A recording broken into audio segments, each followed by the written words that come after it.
ത്രില്ലറിന്റെ ഒരു sub genre എന്നുള്ള രീതിയിൽ ഉദ്ദേശിച്ചു. എന്താണ് ഫ്ലോയിൽ വന്നത് അത് വെറുതെ ടൈപ്പ് ചെയ്ത് വെക്കുക. അമ്മിണിപ്പിള്ള കഴിഞ്ഞ് ഇത്രയും വർഷം നിങ്ങൾ വെയിറ്റ് ചെയ്തതിന്റെ കാരണം എന്ന് പറയുന്നത് ഇത് എൻ്റെ ആണ്, ഇപ്പം ഞാനേ ചെയ്യാൻ പാടുള്ളൂ. ഇതിലത്തെ എല്ലാ ക്യാരക്ടേഴ്സിനെയും മോട്ടിവേഷൻ ആയിട്ട് ഉദ്ദേശിക്കുന്ന ലവ് ആൻഡ് കൺസേൺ. അപ്പോൾ ഇതിൽ കണ്ടപ്പോൾ ചില റിയാക്ഷൻസ് ഉണ്ട്, പുള്ളിയുടെ മാത്രമാണത്. ഒരു സബ് ജോണർ എന്നുള്ള രീതിയിൽ വരുമ്പോൾ തന്നെ വില്ലന്മാരില്ലാത്ത ത്രില്ലർ. ശരിക്കും ചച്ചുവിന് എന്താ സംഭവിച്ചത്? അൾട്ടിമേറ്റ്ലി ആക്ടറിന്റെ ടാലന്റ് തന്നെയാണ് അവിടെ കണ്ടത്. നമ്മൾ കുറച്ച് കാര്യങ്ങൾ പറഞ്ഞു കൊടുത്തിട്ടേ ഉള്ളൂ.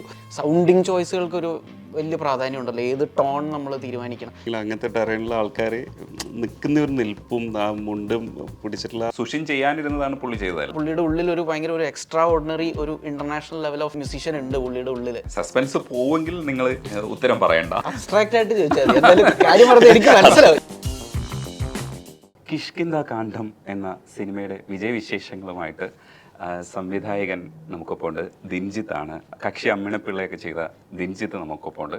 അതേപോലെ തന്നെ കഥ, തിരക്കഥ, സംഭാഷണം, പിന്നെ സിനിമാറ്റോഗ്രാഫിയും ചെയ്ത ബാഹുൽ രമേശാണ് ഒപ്പം ഉള്ളത്. ഹായ്. ഈ ബാഹുല് ശരിക്കും എഴുതി കാണിക്കുമ്പോൾ ആദ്യം എഴുതി കാണിച്ച് കഥ, തിരക്കഥ, സംഭാഷണം മാത്രമാണ്. പിന്നീടാണ് സിനിമാറ്റോഗ്രാഫി എഴുതി കാണിച്ചത്. എന്താ പേടിയായിരുന്നോ? അല്ല, എല്ലാം കൂടെ ഒരുമിച്ച് കാണിച്ചൊരു ഡെസ്പറേഷൻ ആയിട്ട് ആൾക്കാർക്ക് ഫീൽ ചെയ്യുന്നുള്ളതുകൊണ്ട് ഞാൻ ചെറിയ ആളാണെന്ന് കാണിക്കാൻ വേണ്ടിയിട്ട് ചെയ്തതാണല്ലോ. എല്ലാം കൂടെ ചെയ്ത്. നിങ്ങൾ ചെറിയ ആളല്ല, നിങ്ങൾ വലിയ ആള്, പെരിയ ആള്. ശരിക്കും ഈ കഥ ഇങ്ങനെ പോകുന്ന സമയത്ത് ചില സ്ഥലങ്ങളിലൊക്കെ നമുക്ക് ഊഹിക്കാൻ പറ്റുമല്ലോ, പക്ഷേ ഇതിനകത്ത് എനിക്കൊരു സ്ഥലത്ത് ഊഹിക്കാൻ പറ്റിയില്ല കേട്ടോ. അത് എൻ്റെ കഴിവുകേടാണെന്ന് അറിഞ്ഞുകൊണ്ട്. അടിപൊളിയായിരുന്നു. അതിൻ്റെ ഒരു ത്രില്ല് വേറെ രസമല്ലേ അത്? അങ്ങനെ ത്രില്ലടിപ്പിക്കാന്ന് പറയുന്നത് അതിന് വേണ്ടിയിട്ടാണോ ഇങ്ങനെ എഡിറ്റ് ചെയ്തിരിക്കണേ, ഇങ്ങനെ ചെയ്തിരിക്കണേ? അല്ല, അങ്ങനെ പ്രത്യേകിച്ച് ഉദ്ദേശ ലക്ഷ്യം വെച്ചിട്ട് ചെയ്തതല്ല. ജസ്റ്റ് ഫ്ലോയിൽ എന്ത് തോന്നിയോ അതങ്ങനെ അങ്ങനെ ചെയ്തെന്നുള്ളൂ. ഇങ്ങനെ ഉള്ളൊരു റിസൾട്ട് ഈ പറഞ്ഞ ചേട്ടന് ഇപ്പം അനുഭവപ്പെട്ട പോലെ ഒരു അനുഭവം ഉണ്ടാവുമോ, അല്ലെങ്കിൽ അങ്ങനെ ഒരു ഉണ്ടാക്കണം എന്ന് പറയുന്ന കോൺഷ്യസ് ആയിട്ടൊന്നും അങ്ങനെ ഒന്നും ഉദ്ദേശിച്ചിട്ടില്ല. ഈ സെക്കൻഡിലേക്ക് വരുമ്പോൾ ഉണ്ടല്ലോ, സെക്കൻഡ് പാർട്ടിലേക്ക് വരുന്ന സമയത്ത് അപ്പോഴാണ് ഞാൻ ശരിക്കും ഇൻവോൾവ്ഡ് ആവുന്നത്. അതിനകത്ത് ഈ ഇന്നായിപ്പോയി. ചില സീൻസിലൊക്കെ നിങ്ങളോടത്ത് വിരോധമുണ്ട്. ആ സീൻസ് ഞാൻ സ്പോയിലർ ആവുന്നുള്ളതുകൊണ്ട് ഇപ്പോൾ പറയുന്നില്ല. അതങ്ങനെ ചെയ്യാൻ പാടില്ലായിരുന്നു എനിക്ക് തോന്നി. അത് കുഴപ്പമില്ല. അത് പക്ഷേ ചില ചോദ്യങ്ങളൊക്കെ ഇങ്ങനെ നമ്മുടെ മനസ്സിൽ വരും. കണ്ടവർക്ക് അങ്ങനെ ഒരു പ്രശ്നം ഉണ്ടല്ലോ, നമ്മളിതിൻ്റെ അനാലിസിസിലേക്ക് പോകണമെന്നാണ് ആഗ്രഹിക്കുന്നത്. അതിന് മുമ്പ് ഞാൻ ചോദിച്ചോട്ടെ, ശരിക്കും സെക്കൻഡ് പാർട്ട് ഉണ്ടോ? നിലവിലില്ല, പ്ലാൻ ഇല്ല. പക്ഷേ കാണുന്ന സമയത്ത് നമുക്കൊരു സെക്കൻഡ് പാർട്ടിന്റെ സാധ്യതകൾ എവിടെയൊക്കെയോ ഇങ്ങനെ മണക്കുന്നുണ്ട്. ഇതുവരെ ആലോചിച്ചിട്ടില്ല. അപ്പൊ ഇനി ആലോചിക്കും. കാരണം ചില ഇൻവെസ്റ്റിഗേഷൻ സിനിമകൾ കാണുമ്പോഴത്തേക്ക് നമുക്ക് പൊതു സ്വഭാവം അറിയാമല്ലോ, അങ്ങനെ ആയിരിക്കും പോവാന്നറിയാം. പക്ഷെ ഇതിനകത്ത് അങ്ങനെ പോയില്ല. എനിക്ക് പിന്നെ തോന്നിയത് എന്താണെന്ന് വെച്ചാൽ, MDയുടെ ഉത്തരം എന്ന് പറയുന്ന സിനിമയുണ്ട്, നോ മോട്ടീവ് എന്ന് പറഞ്ഞിട്ട് സ്റ്റോറിയെ ബേസ് ചെയ്തിട്ട് പുള്ളി എഴുതുക. നോ മോട്ടീവ് എന്നാണ് അതിൻ്റെ ബേസ് സ്റ്റോറി തന്നെ. അപ്പം ശരിക്കും അതിനകത്തുള്ള ഉത്തരം കണ്ടുപിടിക്കാൻ വേണ്ടി പാടുപെടുന്നുണ്ടായിരുന്നു. ഇതിനകത്തും ശരിക്കും ഉത്തരം കണ്ടുപിടിക്കാൻ പാടുപെടുന്നത് കാണുമ്പോഴും പിന്നെ ഉത്തരം ഇല്ല എന്നുള്ളത് മനസ്സിലാക്കുമ്പോഴും ഉണ്ടാവുന്ന ഒരു സാധനമുണ്ട്. പക്ഷെ ഉത്തരം ഉണ്ട് കേട്ടോ, അങ്ങനെ നിങ്ങൾ തെറ്റിദ്ധരിക്കണ്ട. അല്ല, ഇപ്പൊ മോട്ടീവ് എന്ന് പറഞ്ഞൊരു വാക്ക് ഉപയോഗിച്ചുകൊണ്ട് പറയാവേ, ത്രില്ലറിന്റെ ഒരു സബ് ജോണർ എന്നുള്ള രീതിയിൽ ഉദ്ദേശിച്ചിട്ടുള്ള, അല്ലാതെ ഭയങ്കര ത്രില്ലർ എന്നുള്ള രീതിയിൽ ഒന്നും പ്രത്യേകിച്ച് ഒന്നും ആക്ച്വലി പ്രീ പ്ലാൻഡ് ആയിട്ട് ഇത് ഇന്ന ജോണർ ആയിരിക്കണം, ഇങ്ങനെ സസ്പെൻസ് ഉണ്ടായിരിക്കണം, ഇങ്ങനെ ട്വിസ്റ്റ് ഉണ്ടായിരിക്കണം, ഇങ്ങനെ ഒന്നും പ്ലാൻ ചെയ്തിട്ടൊന്നും അല്ല. എന്താണ് ഫ്ലോയിൽ വന്നത് അത് വെറുതെ ടൈപ്പ് ചെയ്ത് വെക്കുക, അങ്ങനെയാണ് ചെയ്തത്. അപ്പോൾ ഈ പറഞ്ഞ പോലെ ഒരു ആഗ്രഹം, എന്തായാലും ത്രില്ലർ ആണ് ഫേവറേറ്റ് ജോണർ. അപ്പോൾ അതിൻ്റെ ഒരു സബ് ജോണർ എന്നുള്ള രീതിയിൽ വരുമ്പോൾ തന്നെ വില്ലന്മാരില്ലാത്ത ത്രില്ലർ, അങ്ങനെ എന്തെങ്കിലും സാധ്യതയുണ്ടോ, അങ്ങനെ എന്തെങ്കിലും ആലോചിച്ച് നോക്കാൻ പറ്റുമോ എന്നുള്ളത് സജീവമായിട്ടുണ്ടായിരുന്നു. അത് നെഗറ്റീവ് ഇൻറ്റൻഷൻസ് ഇല്ലാത്ത ക്യാരക്ടേഴ്സ് എന്നുള്ള രീതിയിൽ. അപ്പോൾ അത് വർക്കൗട്ട് ആവുമോ എന്നുള്ളത് അറിയില്ല. ഐ മീൻ, അങ്ങനെ ഒരു സ്റ്റോറി കംപ്ലീറ്റ് ചെയ്യാൻ പറ്റുമോ, എഴുതി കംപ്ലീറ്റ് ചെയ്യാൻ പറ്റുമോ എന്നുള്ളത് അറിയില്ല. പക്ഷേ സംവെയർ തലയിൽ എവിടെയോ അങ്ങനെ ഒരു സംഭവം ചെയ്യാൻ പറ്റുവാണെങ്കിൽ നന്നായിരുന്നു എന്നുള്ളൊരു ആഗ്രഹം ഉണ്ടായിരുന്നു. അപ്പോൾ ഇപ്പം ചേട്ടൻ പറഞ്ഞ പോലെ ഇപ്പോൾ മോട്ടീവ് എന്ന് പറഞ്ഞുകൊണ്ട് പറയാം, ഇപ്പോൾ ഇതിലത്തെ എല്ലാ ക്യാരക്ടേഴ്സിനെയും മോട്ടിവേഷനായിട്ട് ഉദ്ദേശിക്കുന്ന ലവ് ആൻഡ് കൺസേൺ. എല്ലാ ക്യാരക്ടേഴ്സിനെയും, എല്ലാ മേജർ ക്യാരക്ടേഴ്സിൻ്റെയും ലവ് ആൻഡ് കൺസേൺ ആണ്. അത് ഈ 3 ക്യാരക്ടേഴ്സ് ആയിക്കോട്ടെ, ഇനി ജഗദീഷ് ഏട്ടൻ, അശോക് ഏട്ടൻ ചെയ്യുന്ന പോലത്തെ അങ്ങനത്തെ ക്യാരക്ടേഴ്സ് ആയിക്കോട്ടെ, ഇനിയിപ്പോൾ ഒഫീഷ്യൽസിൻ്റെ കാര്യം വരികയാണെങ്കിൽ പോലും അവരും ഇതിൽ വില്ലന്മാരല്ല. ഫോറസ്റ്റ് ഒഫീഷ്യൽസ് അല്ലെങ്കിൽ പോലീസുകാർ ഇൻവോൾവ് ആകുന്നുണ്ടെങ്കിലും അവരവരുടെ ഡ്യൂട്ടി കൺസേൺസ് ആണ്. അവരുടെ ഡ്യൂട്ടിയുടെ ഭാഗമായിട്ട് അവർ ചെയ്യേണ്ട അവരുടെ ഡ്യൂട്ടി ഒബ്ലിജൻസ് എന്ന് പറയുന്ന രീതിയിലുള്ള കാര്യങ്ങളല്ല. അപ്പോൾ കൺസേൺ ആണ് ശരിക്കും നമ്മുടെ ഇതിലത്തെ മോട്ടിവേഷൻ ആൻഡ് മോട്ടീവ്. അപ്പോൾ പെർഫെക്റ്റ് ആയിട്ട് വന്നിട്ടുണ്ട്. കാരണം എന്ന് വെച്ചാൽ, ഇപ്പോൾ അശോകേട്ടൻ്റെ ക്യാരക്ടറിനെ നിങ്ങൾ ചെയ്തിരിക്കുന്നതിനകത്തും പ്ലേസ് ചെയ്തിരിക്കുന്നതിനകത്തും പുള്ളി ഒരു പോലീസുകാരനായിരിക്കുമ്പോഴും ഈ പോലീസിൻ്റെ ഒരു തരത്തിലുള്ള സാധനങ്ങളും ഇല്ല പുള്ളിക്ക്. ഇപ്പോൾ കോട്ടയം രമേശിൻ്റെ ക്യാരക്ടറിനെ പ്ലേസ് ചെയ്യുമ്പോഴും അയാൾ നമ്മൾ വിചാരിക്കുക എവിടെയെങ്കിലുമൊക്കെ നെഗറ്റീവ് ആവുമെന്ന് വിചാരിക്കും, പക്ഷേ അയാൾ ആ എലമെൻറ്റ്സ് ഒന്നും കാണിക്കുന്നില്ല.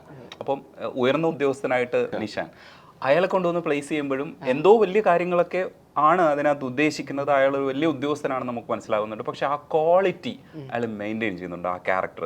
അവിടെയൊക്കെ എനിക്ക് നിങ്ങൾ എഴുതി വെച്ചിരിക്കുന്നത് കണ്ടപ്പോൾ എനിക്ക് ഭയങ്കര സന്തോഷം തോന്നി. കാരണം വില്ലന്മാരെ ഇല്ലാതെ ഇത് ഉണ്ടാക്കുക എന്ന് പറയുന്നത് ഭയങ്കര പാടാണല്ലോ. നമ്മൾ ഓപ്പോസിറ്റ് ആളിനെ നിർത്തുമ്പോഴാണല്ലോ പഞ്ച് വരുന്നത്. പക്ഷെ അങ്ങനെ അല്ലാതെ അവരെയൊക്കെ ഇങ്ങനെ സ്വതന്ത്രമായി വിട്ടപ്പോൾ കിട്ടിയ ഒരു ക്വാളിറ്റി ഉണ്ട്. അവരൊക്കെ അത് ബിഹേവ് ചെയ്യുന്ന കണ്ടപ്പോൾ ഒരു കാര്യം ഒരാൾ പറയുമ്പോഴേ അഡ്രസ്സ് ചെയ്തു അവർ. അയാൾ പറഞ്ഞ ശരിയാണല്ലേ, അത് ആരാണ് പറയുന്നതെന്ന് നോക്കിയില്ല. അയാൾ പറയുന്നതിൽ ശരിയുണ്ടോ തെറ്റുണ്ടോ എന്ന് പരിശോധിക്കുന്ന ഉദ്യോഗസ്ഥർ നമ്മുടെ സ്വപ്നമാണ്. നിങ്ങളത് പ്രാവർത്തികമായിരിക്കും. ഈ മനുഷ്യൻ ഇത് വന്ന് പറയുമ്പോൾ എങ്ങനെയായിരുന്നു ഇത് കൺവിൻസ്ഡ് ആയത് എന്ന് വെച്ചാൽ കയറ്റിറക്കങ്ങളാണ് നമ്മളെ സിനിമയെ ഇങ്ങനെ നിശ്ചയിക്കുന്നത്. എന്ന് വെച്ചാൽ ഇവിടെ നായകനെ വെക്കുന്നു, ഇവിടെ വില്ലനെ വെക്കുന്നു, എന്നിട്ട് ഇയാളെ ഹെലികോപ്റ്ററിൽ കൊണ്ടുവന്ന് ഇറക്കുന്നു. അപ്പോൾ ഇവിടെ ഇയാളെ നേരിടാൻ കുറച്ചൊരു ബുദ്ധിമുട്ട് വരുന്നു. ഇങ്ങനെയാണ് നമ്മൾ ചെയ്യുന്നത്. ഇതിന്ന് മാറിയിട്ട് ഇങ്ങനെ ഒരു ക്ലീൻ ആയിട്ട് ഇങ്ങനെ കഥ പറയുന്ന ഒരു സ്ഥാനം വന്നപ്പോൾ എങ്ങനെയാണ് സംവിധായകനെ ഇതിനെ കൺസീവ് ചെയ്തത്? ഇത് വായിച്ചപ്പോൾ തന്നെ ഞാൻ വീണു. ആക്ച്വലി ഞാൻ എനിക്ക് എന്താ പറയേണ്ടതെന്ന് അറിയില്ല. അത്രക്കും എത്രയോ കാലങ്ങളായിട്ട് ഞങ്ങൾ ഇങ്ങനെ ഓരോ സ്ക്രിപ്റ്റും കേൾക്കുന്നു. പക്ഷേ നമ്മൾക്ക് ഉള്ളിലൊരു ഫയറെല്ലാം വരില്ലേ, ഇത് എൻ്റെയാണ്, ഇത് ഞാനേ ചെയ്യാൻ പാടുള്ളൂ എന്നുള്ള സെൽഫ് ഷുവറായിട്ട് എൻ്റെ ഉള്ളിൽ അങ്ങനത്തെ ഒരു ചെയ്തേ മതിയാവുള്ളൂ എന്നുള്ളൊരു ഫയർ അതായിരുന്നു എൻ്റേത്. അപ്പം തന്നെ ഞാൻ വിളിച്ചു പറഞ്ഞു, ബാവലെ ഇത് നമുക്ക് ചെയ്യാം എന്ന് പറഞ്ഞാൽ അതിനുശേഷം ഇയാളാണ് തീരുമാനിക്കേണ്ടത് ഓക്കെ ഞാൻ ചെയ്യണോ വേണ്ടയോ എന്നുള്ളത്. പക്ഷേ നമ്മൾ ആ ഒരു ബോണ്ടുണ്ടായിരുന്നു. ഓക്കെ ഇത് പിന്നെ നമുക്ക് പെട്ടെന്ന് ഏത് സമയത്തും സംസാരിക്കാൻ പറ്റുന്ന മീൻസ് ഏത് സമയത്തും കൺവേ ചെയ്യാൻ പറ്റുന്ന രീതിയിലുള്ള ആസിഫ് ആക്ടറും ഉണ്ടായിരുന്നു. നമ്മൾ അമ്മിണിപ്പിള്ള ബന്ധമാണ്. അത് പെട്ടെന്ന് നടന്നു കാര്യങ്ങൾ.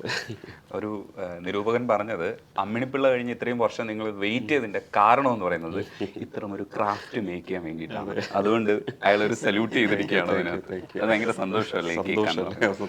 നിങ്ങളടുത്ത് പല ചോദ്യങ്ങളും ചോദിക്കാനുണ്ട്. ആ ചോദ്യങ്ങളൊക്കെ ഞാൻ പിന്നെ ചോദിക്കുന്നുണ്ട്. പക്ഷേ ഇപ്പൊ ചോദിക്കാനുള്ള ചില സാധനങ്ങളെന്ന് പറയാം. ഈ അപർണയുടെ ക്യാരക്ടർ ഈ പറഞ്ഞതുപോലെ എനിക്ക് ഏറ്റവും ഇഷ്ടപ്പെട്ടത് അപർണയുടെ ക്യാരക്ടറിന്റെ ഒരു സ്വഭാവമുണ്ട്. അതായത് തൻ്റേതല്ലാത്ത പ്രശ്നങ്ങൾ ഇപ്പോൾ തലയ്ക്ക് ചുമക്കുന്ന ചില ആൾക്കാരുണ്ട്. അതേപോലെയാണ് അയാൾ ഒരു പ്രശ്നത്തിൽ ഇടപെടുമ്പോൾ അയാളുടെ ഈഗോസ് വർക്ക് ചെയ്യാതെ, ഈഗോസ് ട്രിഗർ ചെയ്യാൻ സാധ്യതയുള്ള പല ഏരിയാസും ഉണ്ട്. കാരണം ഒരു മാരേജ് കഴിയുന്ന ഒരു അവസ്ഥകളിൽ ഉണ്ടാവാൻ സാധ്യതയുള്ള കുറേ കോൺഫ്ലിക്റ്റുകളുണ്ട്. പക്ഷെ അവിടെയൊക്കെ അയാൾ ഈഗോലെസ് ആയിട്ട് അത് മാനേജ് ചെയ്യുന്നതാണ്. അത്രയ്ക്കും പഠിപ്പും അറിവുള്ള ആൾക്കാണ് അത് മാനേജ് ചെയ്യാൻ കഴിയുക. അപ്പോൾ അങ്ങനെയാണ് അയാളത് മാനേജ് ചെയ്ത് പഠിച്ചിട്ടുണ്ട് എന്നുള്ളത് നമുക്ക് കാണിച്ചു തരികയാണ്. ഈ പ്രശ്നത്തെ ഇങ്ങനെയാണ് കൈകാര്യം ചെയ്യേണ്ടത്. എന്നിട്ട് അയാളത് ലീഡ് ചെയ്യുന്നുണ്ട്. പല പ്രതിസന്ധികൾ വരുമ്പോഴും അയാളത് ബാക്ക് പോകുന്നില്ല. അതിന് പുറകെ നടക്കുന്നുണ്ട്. അതിൻ്റെ ഇൻറ്റൻഷൻ ശരിയായ ഉദ്ദേശത്തിലേക്ക് എത്തുന്നത് കൊണ്ട് ഒരാളുടെ സ്വാതന്ത്ര്യത്തിലേക്ക് കടന്നു കയറുന്നതായിട്ട് പലപ്പോഴും നമുക്ക് തോന്നുന്നുണ്ടെങ്കിലും അതങ്ങനെ അല്ല ചെയ്യുന്നത്. ആ ക്യാരക്ടർ അങ്ങനെയല്ല എന്ന് മനസ്സിലാക്കി ചേരുന്നുണ്ട്. അത് ശ്രമിച്ചിട്ടില്ലേ അങ്ങനെ തന്നെ എഴുതി പിടിപ്പിക്കാൻ? അപർണയുടെ തീരുമാനങ്ങൾ അല്ലെങ്കിൽ ചിന്തകൾ അല്ലെങ്കിൽ അവൾ എടുക്കുന്ന ആക്ഷൻസ്, പറയുന്ന കാര്യങ്ങൾ, നടത്തുന്ന ശ്രമങ്ങൾ ഇതൊക്കെ വയസ്സായിരിക്കണം എന്നൊരു നിർബന്ധം ഉണ്ടായിരുന്നു. പറഞ്ഞ എടുത്തുചാട്ടം കാണിക്കുകയോ അല്ലെങ്കിൽ അങ്ങനെയുള്ളൊരു പക്വത ആ ക്യാരക്ടറിന് ഉണ്ടാവണം എന്നുള്ള രീതിയിലല്ല. അവരുടെ ഓരോ വാക്കുകളായാലും പിന്നെ അവർക്ക് നമ്മൾ കൊടുത്തിരിക്കുന്ന കൃത്യമായിട്ട് അപർണയുടെയും ബാക്ക് സ്റ്റോറി ഒത്തിരി കാര്യങ്ങൾ ഇതിൽ നമ്മൾ ആംബിഗ്യസ് ആയിട്ടാണ് വെച്ചേക്കുന്നത്. എല്ലാം കൃത്യമായി എല്ലാം എക്സ്പ്ലിസിറ്റ് ആയിട്ട് പറയാതെ കാണുന്നവർക്കും റീഡ് ചെയ്യാം, അവരവരുടേതായ രീതിയിൽ റീഡ് ചെയ്ത് പുതിയ ലെയേഴ്സ് ഉണ്ടാക്കുക എന്നുള്ള രീതിയിലാണ് കുറേ കാര്യങ്ങൾ നമ്മൾ പറയാണ്ടൊക്കെ വിട്ടിരിക്കുന്നത്. ഒന്നാണ് അപർണയുടെ ബാക്ക് സ്റ്റോറി എന്ന് പറയുന്നത്. അപർണ എന്തായിരുന്നു, എവിടെയായിരുന്നു കൃത്യമായിട്ട് നമ്മൾ പറയുന്നില്ല. പക്ഷേ അവിടെ ഇവിടെയൊക്കെ ആയിട്ട് കുറേ മെൻഷനിങ്സ് ഉണ്ട്. ഒന്ന് ഈ പറഞ്ഞ പോലെ ബാംഗ്ലൂരായിരുന്നു, IT ആയിരുന്നു, പക്ഷേ ഇപ്പോൾ അത് വിട്ടു. അതിൻ്റെ ഇൻട്രസ്റ്റ് പോയപ്പോൾ അത് വിട്ടു. അതിനുശേഷം MSW പഠിച്ചു, അതിൻ്റെ സിലബസ് മേക്കിങ്ങിലായിരുന്നു. പിന്നെ ഇടയ്ക്ക് കുറച്ച് തിയേറ്ററും കറക്കും ഉണ്ട് എന്നൊക്കെ പറഞ്ഞിട്ട് ഒരു സീനിൽ പറയുന്നുണ്ട്. മറ്റൊരു സീനിൽ പറയുന്നു ഈ പറഞ്ഞ ഒരു ട്രൈബൽ ഫോക്ക് സോങ്, അതും നോർത്ത് ഈസ്റ്റിലുള്ള ഒരു Arunachal kind of Tibetan folk song ഒക്കെ കേൾക്കുമ്പോൾ ഇമ്മീഡിയറ്റ്ലി കണക്ട് ചെയ്തിട്ട് ഇത് നോർത്ത് ഈസ്റ്റ് ഫോക്ക് ആണല്ലോ എന്നൊക്കെ പറഞ്ഞിട്ട് ഞാനും ഉണ്ടായിരുന്നു. പണ്ട് ഡൽഹിയിലുണ്ടായിരുന്ന സമയത്ത് ഒരു വോളണ്ടിയർ ക്യാമ്പിന് പോയിട്ടുണ്ടായിരുന്നു. നാഗാലാൻഡ് മിസോറം എന്നൊക്കെ പറഞ്ഞു. ഡൽഹിയിലുണ്ടായിരുന്ന കാലത്ത്, ഡൽഹിയിൽ എന്ത് ചെയ്തുകൊണ്ടിരുന്ന കാലത്ത് നമ്മൾ പറയുന്നില്ല. അല്ലെങ്കിൽ വോളണ്ടിയർ ക്യാമ്പ് എന്ന് പറയുന്നത് എന്തിൻ്റെ വോളണ്ടിയർ ക്യാമ്പ് എന്ന് നമ്മൾ പറയുന്നില്ല. പക്ഷേ അത് പറഞ്ഞ ഓരോ പ്രഷർക്കും അവരവരുടേതായ രീതിയിൽ അവരവരുടേതായ അറിവുകൾ വെച്ചിട്ട് അതിനെ ബിൽഡ് ചെയ്ത് വലുതാക്കാം എന്നുള്ള രീതിയിലുള്ള കുറച്ച് അനക്ഡോട്ട്സ് നോട്ടുകളായിരുന്നു അത്തരം കാര്യങ്ങൾ ചെയ്തത്. പിന്നെ അത് ഈ പറഞ്ഞ അവരുടെ അപ്പോൾ ഒത്തിരി ലോകം അതിലൂടെയൊക്കെ കൺവേ ചെയ്യാൻ ശ്രമിച്ചതെന്ന് വെച്ച് കഴിഞ്ഞാൽ ഒരുപാട് വേൾഡ് എക്സ്പോഷർ ഉള്ളൊരു ക്യാരക്ടറാണ്. ലോകവും ഒരുപാട് ആൾക്കാരെയൊക്കെ കണ്ട് കറങ്ങി വന്ന ഒരാൾ തന്നെയാണ്. അല്ലാതെ ഒന്നും കാണാതെ പെട്ടെന്ന് ഈ കുഗ്രാമത്തിൽ അല്ലെങ്കിൽ കാട്ടിനോട് അടുത്ത് കിടക്കുന്ന ഈ ഒരു ഗ്രാമത്തിൽ വന്ന് പെട്ടുപോയ ഒരാളല്ല. അപ്പം ഇത്രയും ലോകം കണ്ട് അതൊക്കെ മടുത്തിട്ടൊക്കെ ചിലപ്പോൾ ബോറടിച്ചിട്ടൊക്കെ ഓക്കെ പുതിയൊരു എക്സ്പീരിയൻസ് സീക്ക് ചെയ്യാം, ഇങ്ങനെയും ലൈഫ് ഉണ്ടല്ലോ, അത് എൻജോയ് ചെയ്ത് നോക്കാന്നുള്ള രീതിയിൽ വരുന്ന ഒരാളായിരിക്കാം ഈ നാട്ടിൽ. അപ്പോൾ അവരുടെ അത്രയും കാലത്ത് അവരുടെ ലൈഫ് എക്സ്പീരിയൻസിൽ നിന്ന് അവർക്കുണ്ടായ മെച്യൂരിറ്റിയും ലോകവീക്ഷണവും ഒക്കെ ആയിരിക്കും ഈ കഥയുടെ റണ്ണിങ് ടൈമിൽ അവർക്ക് ഇത്രയും മെച്യൂർഡായിട്ട് കാര്യങ്ങൾ ഡീൽ ചെയ്യാനും വയസ്സായിട്ട് കാര്യങ്ങൾ ഡീൽ ചെയ്യാനും സംസാരിക്കും. ഇപ്പോൾ അജയൻ്റെ അടുത്ത് പോലും ചില സംശയങ്ങൾ അവതരിപ്പിക്കണമെങ്കിൽ പോലും അപർണ അത് കുറ്റപ്പെടുത്തുന്ന രീതിയിലല്ല സംസാരിക്കണേ. ഇയാൾക്കും ഒഫൻഡഡ് ആയിട്ട് തോന്നരുത്, ആരെയാണോ മെൻഷൻ ചെയ്യുന്നത് അവരെയും ഭയങ്കര ഒഫൻസീവായിട്ട് കമൻറ്റ് ചെയ്യുന്ന രീതിയിൽ തോന്നരുത്. അപ്പോൾ എനിക്ക് കുറച്ച് കാര്യങ്ങൾ സംശയങ്ങളാണ്, ഉറപ്പാക്കാണ്ട് പറയാനും ഒരു എന്നൊക്കെ പറഞ്ഞ് മുഖവരെയൊക്കെ വെച്ചിട്ടാണ് പറയുന്നത്. അതാ പറഞ്ഞ പോലെ എനിക്ക് അങ്ങനെ സംസാരിക്കണ ഒരു ലൈക്കബിൾ ഫിഗർ ആയിരിക്കണം അപർണ ക്യാരക്ടർ എന്നുള്ള രീതിയിൽ ഒരു ആഗ്രഹം ഉണ്ടായിരുന്നു.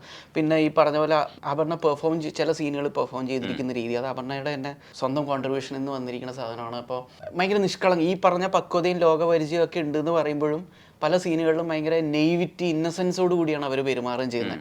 ഈ നമ്മൾ ഇതിലൊരു ഷെർലക് ഹോംസ് പരിപാടിയാണ് നമ്മൾ അപർണയുടെ ക്യാരക്ടറിന് വേണ്ടി ആരോപിക്കുന്നതെങ്കിൽ പോലും അവരങ്ങനെ ഭയങ്കര ഒരു ആൽഫ കോപ്പ് ഷാർപ്പ് സൂപ്പർ കോപ്പ് എന്നുള്ള രീതിയിൽ അവർ പെരുമാറുന്നില്ല. ഞാൻ ഇവിടെ ഞാനിത് പിടിക്കും ആരുടെ ഇവിടെ എന്ന് പറയുന്ന ആ സ്ട്രെങ്ത് അവർ കാണിക്കുന്നില്ല. അവരവരെ സ്വന്തം കോമൺ സെൻസിലുള്ള കോൺഫിഡൻസും ആ കോമൺ സെൻസ് ഉപയോഗിച്ചുകൊണ്ട് ഇവിടെ നടക്കുന്ന കാര്യങ്ങൾക്ക് ഒരു ഉത്തരം കണ്ടെത്താനുമാണ് അവർ ശ്രമിക്കുന്നത്. അത് നമുക്ക് ആർക്കും ചെയ്യാവുന്ന കാര്യമാണ്. ഈ പ്രേക്ഷകരും ഇതിൻ്റെ റണ്ണിങ് ടൈമിൽ ചെയ്തുകൊണ്ടിരിക്കുന്നത് അതാണ്. പ്രേക്ഷകർക്ക് കണക്ട് ചെയ്യാൻ പറ്റുന്ന ഒരു ക്യാരക്ടറായിട്ട് അപർണ മാറുന്ന ഒരുപക്ഷെ അതുകൊണ്ടൊക്കെ കൂടി ആയിരിക്കാം. പ്രേക്ഷകർ ഉപയോഗിക്കുന്ന അതേ കോമൺ സെൻസ് തന്നെ അപർണ ഉപയോഗിക്കുന്നുള്ളൂ, അല്ല എക്സ്ട്രാ ബ്രില്യൻസ് ഉപയോഗിക്കുന്നില്ല. അപ്പോൾ പറഞ്ഞു വന്നു വെച്ചാൽ ചില സീക്വൻസ് എക്സ്പെഷ്യലി അപ്പോൾ പിള്ളേരുടെ റൂമിൽ സെക്കൻഡ് ഹാഫിൽ അപർണ കയറി വരുന്നൊരു ഷോട്ടുണ്ട്, ഒരു ഫ്രണ്ടൽ ഷോട്ട്. അപർണ ഒരു ഡീഫോക്കസ് ചെയ്ത് ഇങ്ങനെ മുന്നോട്ട് ഒരിക്കലും കയറരുത് എന്ന് വിലക്കപ്പെട്ടിരുന്ന റൂമിലേക്ക് രണ്ടും കൽപ്പിച്ച് ഞാൻ കയറുകയാണെന്നുള്ള രീതിയിൽ അവർ കയറുന്നതാണ് അപർണ കയറുന്നത്. അപ്പോൾ അപർണ അവിടെ കൊടുത്തിരിക്കുന്ന ബോഡി ഞാനൊരു ഓഡിയൻ എന്നുള്ള രീതിയിൽ എനിക്ക് ഇഷ്ടപ്പെട്ടൊരു മൊമെൻ്റ് ഞാൻ പറയണത്. അപർണ നടന്നു വരുന്നത് ഭയങ്കര ഒരു നിഷ്കളങ്കമായൊരു കുട്ടിയെ പോയി ആലിസ് ഇൻ വണ്ടർലാൻഡ് എന്ന് പറയുന്ന രീതിയിലാണ് ഇങ്ങനെ വരുന്നത്. അപ്പോൾ അത് അല്ലാതെ ഭയങ്കര ഫേമായിട്ട് സ്ട്രിക്റ്റ് ആരുടെ ഇവിടെ ഞാൻ ഇവിടുത്തെ എല്ലാ കാര്യങ്ങളും ഞാനൊന്ന് എക്സ്പോസ് ചെയ്യുന്നുള്ള രീതിയിലല്ല വരുന്നത്. ഭയങ്കര നിഷ്കളങ്കമായിട്ട് അവിടെ ഇവിടെയൊക്കെ നോക്കിയിട്ട് ഇങ്ങനെ വരുന്നത്. ആ സമയത്തുള്ള ബാക്ക്ഗ്രൗണ്ട് സ്കോറും ഇച്ചിരി സ്വീറ്റാണ്. ആ ക്യാരക്ടറിനെ ഭയങ്കരമായിട്ട് വൈസ് ആൻഡ് ലൈക്കബിൾ ആക്കുന്ന രീതിയിലുള്ളൊരു അനുഭവം എനിക്ക് കിട്ടി. അപ്പോൾ അതൊന്നും നമ്മൾ ഫീഡ് ചെയ്യാത്ത സാധനമായിരുന്നു. അപർണയുടെ നമ്മൾ അപർണ ഷോട്ട് ഇതാണ്, ആക്ഷനിൽ നമ്മൾ ചാർജ് ചെയ്യും, നിങ്ങൾ ഇങ്ങോട്ട് വരിക, ഇതാണ് മാർക്ക്, ഇവിടെ നിൽക്കുക, ഫോക്കസ് ആണ്, ഇത്ര പറഞ്ഞതുള്ളൂ. അല്ലെങ്കിൽ ഏത് ബോഡി ലാംഗ്വേജ് യൂസ് ചെയ്യണം എന്നുള്ളത് നമ്മൾ പ്രോംപ്റ്റ് ചെയ്തിട്ടില്ലായിരുന്നു. അത് അപർണയുടെ ഉള്ളിൽ നിന്ന് വന്ന ഒരു കോൺട്രിബ്യൂഷനാണ്. അപ്പോൾ അത് അവരുടെ ഒരു ഇൻ്റർപ്രിട്ടേഷൻ ആണല്ലോ, ഈ ക്യാരക്ടർ ഇങ്ങനെ ഈ സീനിൽ ഇങ്ങനെ പെരുമാറാം എന്നുള്ള രീതിയിൽ. അതൊക്കെ നല്ല രീതിയിൽ ഗുണം ചെയ്തിട്ടുണ്ട്. ഈ വിജയരാഘവൻ ചേട്ടൻ്റെ ഇപ്പോഴത്തെ മാർക്കിനെ കുറിച്ചും പഴയ കാലഘട്ടത്തിലെ കാര്യമൊന്നും നമ്മൾ പറയേണ്ടതില്ല. ഓൾറെഡി തന്നെ പുള്ളി തെളിയിച്ചുകൊണ്ടിരിക്കുകയാണ്. അത് വീണ്ടും വീണ്ടും നമ്മളെ ഞെട്ടിച്ചുകൊണ്ടിരിക്കുക. ഇപ്പോൾ ഉർവശി ചേച്ചിയൊക്കെ നമ്മൾ ഇടയ്ക്കിടയ്ക്ക് ഞെട്ടിച്ചുകൊണ്ടിരിക്കുന്നില്ലേ, അതേപോലെ വിജയരാഘവൻ ചേട്ടൻ ചില പടങ്ങളിൽ വന്നിട്ട് പല തരത്തിൽ നമ്മളെ ഞെട്ടിക്കുന്നുണ്ട്.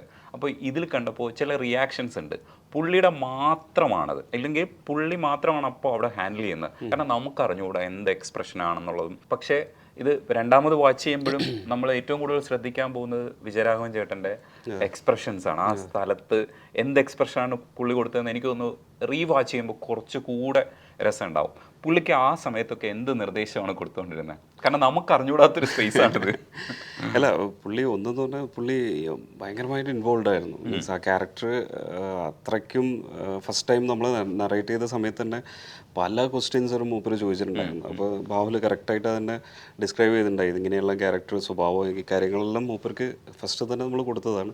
പിന്നെ കുട്ടേട്ടൻ അതിൻ്റെ ഒരു ആക്ടർ എന്നുള്ള നിലയിൽ അതിനെ ബിൽഡ് ചെയ്തിട്ട് എടുത്തിട്ടുണ്ട് ഷൂട്ടിൻ്റെ സമയത്ത് തന്നെ. അപ്പോൾ ഈ പല ഷോർട്സിലും മൂപ്പര് വരുമ്പോൾ നമുക്കുള്ള ഉള്ളി ചാലഞ്ച് എന്ന് പറഞ്ഞാൽ നമ്മൾ ആ ഷോട്ടിൽ ഏത് ഒരു ഇമോഷൻ സ്റ്റേജാണ്, അത് എത്രത്തോളം അതിൻ്റെ ഇൻറ്റൻസിറ്റി വേണമെന്നുള്ള കാര്യങ്ങൾ നമ്മൾ മീറ്റർ ഇത്ര മതി അല്ലെങ്കിൽ ഇത്ര കുറച്ചാൽ മതി എന്നുള്ള കാര്യങ്ങൾ പറയേണ്ടി വന്നിട്ടേ ഉള്ളൂ. പല സീൻസിലും പല നോട്ടത്തിലും പോലും കുട്ടേട്ടൻ പലതും മൂപ്പരുടെ ഭയങ്കരമായിട്ടുള്ള കോൺട്രിബ്യൂഷനാണ് നമുക്ക് തന്നിരിക്കുന്നത്. അത് ഇപ്പം നമ്മൾ വാച്ച് ചെയ്യുമ്പോൾ പലതും അത്രയും പെർഫെക്റ്റാണ്, മനസ്സിലായില്ലേ? അപ്പോൾ നമുക്ക് അങ്ങനെ ഭയങ്കര ബേർഡൻ വന്നിട്ടില്ല. പക്ഷേങ്കിൽ പല ഏരിയാസിലും നമുക്ക് ഉണ്ടായിട്ടുണ്ട്.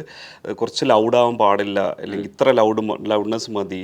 അതുകൊണ്ട് നമുക്ക് ഭയങ്കര ചാലഞ്ച്. ഫസ്റ്റ് ഈ ഷൂട്ടിൻ്റെ ഫസ്റ്റ് ഡേ ഷൂട്ട് എന്ന് പറഞ്ഞാൽ നമ്മൾ വലിയൊരു ബേർഡൻ എടുക്കുകയായിരുന്നു ചെയ്തത്. എന്ന് പറഞ്ഞാൽ നമ്മളൊരു ഐസ് ബ്രേക്ക് ആയിരുന്നു ചെയ്തത്. എന്ന് പറഞ്ഞാൽ അത് നിങ്ങൾ കണ്ടിട്ടുണ്ടാകും, നമ്മുടെ കല്യാണത്തിൻ്റെ ദിവസം, മീൻസ് ഇവർ വീട്ടിലെത്തുന്ന ദിവസം പോലീസും ഭയങ്കര ക്രൗഡുള്ള ഒരു സീനായിരുന്നു നമ്മൾ ഷൂട്ട് ചെയ്തത്.